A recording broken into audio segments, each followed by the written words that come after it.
Pat O'Malley has been making claims. Claims about what? You and everyone you know has a piece of DNA in your genome, put there without your knowing it. Put there by whom? Well, that's the question of the day. This is an internet lunatic. You're not saying you believe him. Hold on, Agent Einstein. You're talking to a scientist. Forgive me, Assistant Director. It may sound insensitive, but the suggestion is pure science fiction. What I'm saying, Agent Einstein, is that the facts, as I understand them, cannot be discounted out of hand.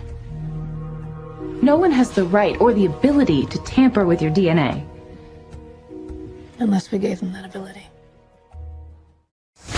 There's a joint report from the government of the UK and Germany about transhumanism. Mm-hmm. And as you know, this is one of the agendas of the World Economic Forum. That's not hidden. It's not a conspiracy, transhumanism. And they talk about the RNA vaccines as an entry point, kind of opening that space ethically and otherwise. So that's part of the push for why these particular products is it relates to that transhumanism agenda. You say they're tampering with our DNA, that they're able to shut down our immune systems by the addition of something to our DNA. Yes, but I don't know how exactly. Or how it's being triggered. I don't know that either. Or why it's happening now. What can we possibly do? We need to act quickly. You were right about that. Well, I was wrong about the science.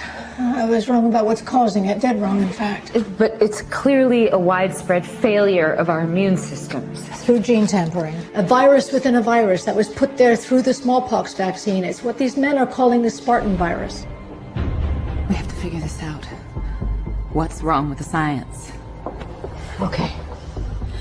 The Spartan virus removes the adenosine deaminase gene from your DNA. Remove the ADA gene and your immune system will simply vanish. Yeah, but I'm not getting sick. It's only a matter of time. Okay. So how does it work? How does the virus remove the ADA gene? A process called CRISPR-Cas. CRISPR-Cas9. RNA and a protein cutting genes at exact locations. Exactly. But in this instance, used as a weapon. Humans are now hackable animals. You know, the whole idea that humans have, you know, they have this soul or spirit and they have free will and nobody knows what's happening inside me. So whatever I choose, whether in the election or whether in the supermarket, this is my free will, that's over.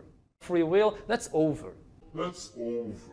Over. Today, we have the technology to hack human beings on a massive scale. Yeah, I mean, everything is being digitalized. Everything is being monitored. In this time of crisis, you have to follow science. It's often said that you should never allow a good crisis to go to waste, because a crisis is an opportunity to also do good reforms that in normal times people will never agree to. But in a crisis, you see we have no chance. So let's do it.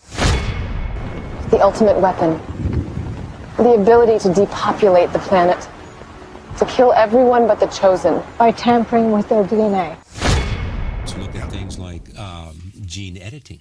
Exactly. You know, opening a whole new horizon for medical science. And you see, the difference of this fourth industrial revolution is it doesn't change what you are doing.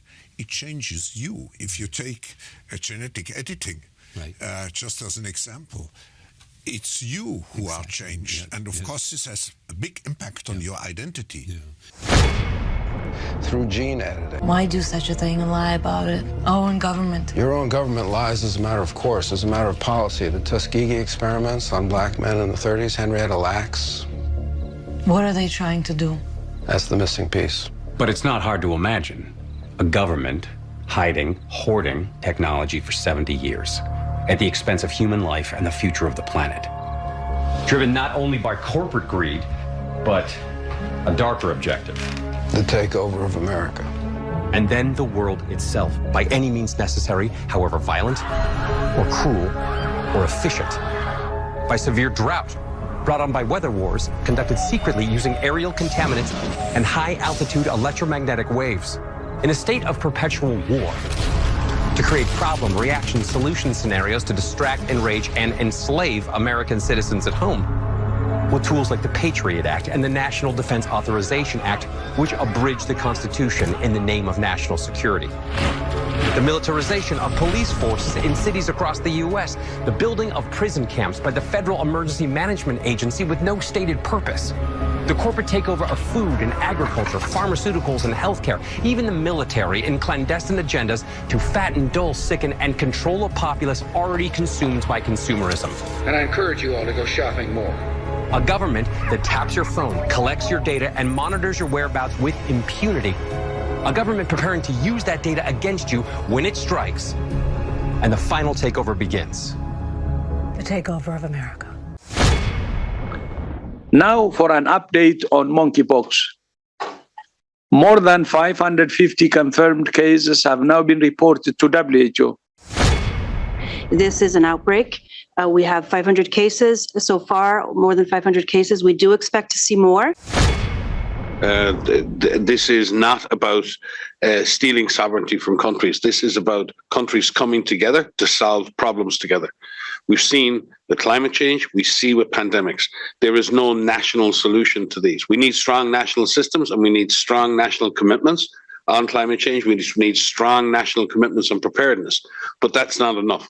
We need to be able to come together at a global level and make the necessary commitments to do the preparedness, to do the prevention, to get ourselves ready and to respond effectively in the next pandemic. That requires a degree of international agreement on how we will behave before and during the next pandemic. The takeover of America. By a well-oiled and well-armed multinational group of elites that will cull, kill, and subjugate. Happening as we sit here. It's happening all around us. The other shoe waiting to drop. It'll probably start on a Friday. The banks will announce a security action necessitating their computers to go offline all weekend. Digital money will disappear. They can just steal your money? The nature of money is going to change quite dramatically. The old systems of trust and of ownership will have to adapt radically. Maybe the financial system will become so complicated as AI takes over more and more of the action that it will be just too complicated for the human mind. So how does a system functions when no human really understands it? Maybe the ultimate destiny of Homo sapiens is just be consumers. You don't need humans for anything except as consumers. There are many occasions in history when people didn't value very much other people as consumers. If you think about slave economies, so you didn't think, oh, we should liberate all the slaves and improve their conditions so that they will buy our products. And in the future, slavery is unlikely to return. If you need less humans, you definitely don't need slaves. But you could, for example, encounter a situation in which machines are also the consumers. You need consumers, but even in consumption, somebody is doing a better job than humans. You could have an entire economy flourishing without humans in the loop. You can have one corporation that mines ore and produces steel and sells it to a second corporation that produces robots. And they are sold back to the mining corporation that mines more steel, more iron, produces steel, sell it to the robotics corporation. And these two corporations can form an entire economic ecosystem which can spread from planet Earth to other planets and throughout the galaxy, just colonizing new planets and asteroids to mine things, and you just don't need humans in the loop. Followed by the detonation of strategic electromagnetic pulse bombs to knock out major grids. What will seem like an attack on America by terrorists or Russia. An invasion of the U.S. The Russians tried it in '47. And again, I think that the biggest question maybe in economics and politics of the coming decades will be what to do with all these useless people. The problem is more boredom. And what to do with them, and how will they find some sense of meaning in life when they are basically meaningless, worthless? My best guess at present is a combination of drugs and computer games as a solution for more. It's already happening, Under different titles, different headings, you see more and more people spending more and more time or solving their inner problems with drugs and computer games, both legal drugs and illegal drugs. You look at Japan today, and Japan is maybe 20 years ahead of the world in everything, and you see all these new social phenomenon of people having relationships with virtual spouses.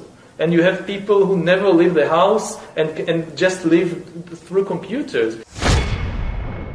I think once you're superfluous, you don't have power.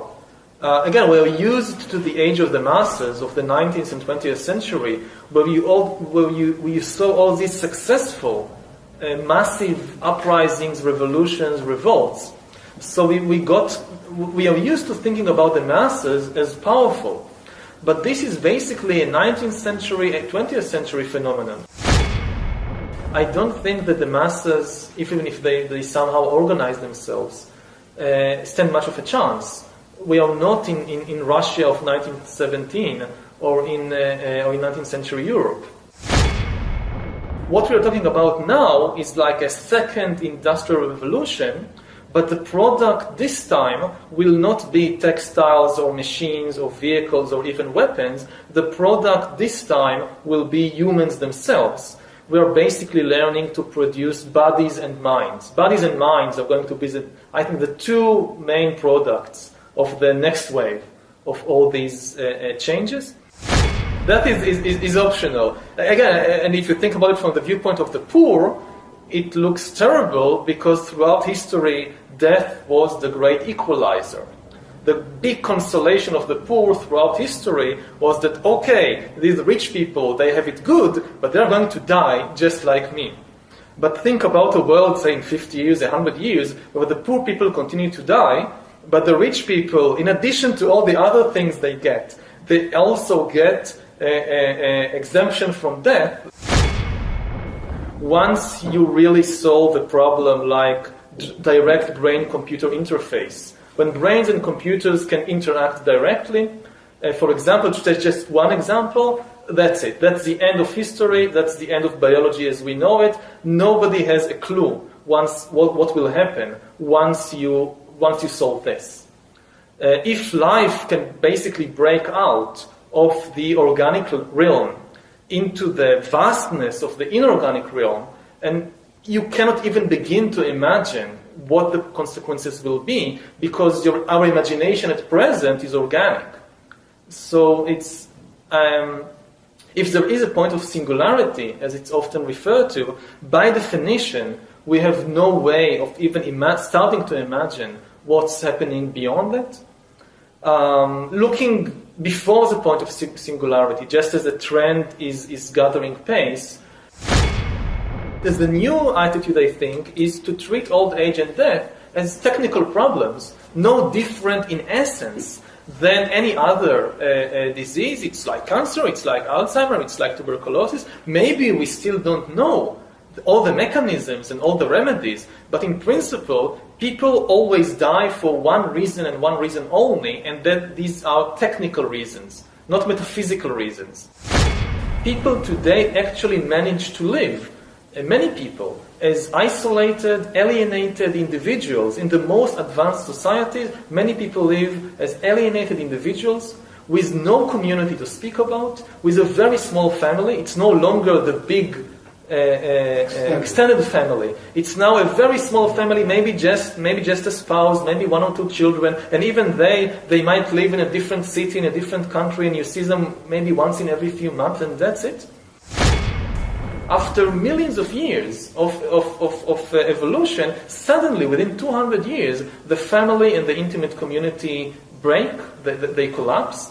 Most of the roles fulfilled by the family and by the intimate community for thousands and tens of thousands of years are transferred very quickly to new networks provided by the state and the market. You don't need children, you can have a pension fund.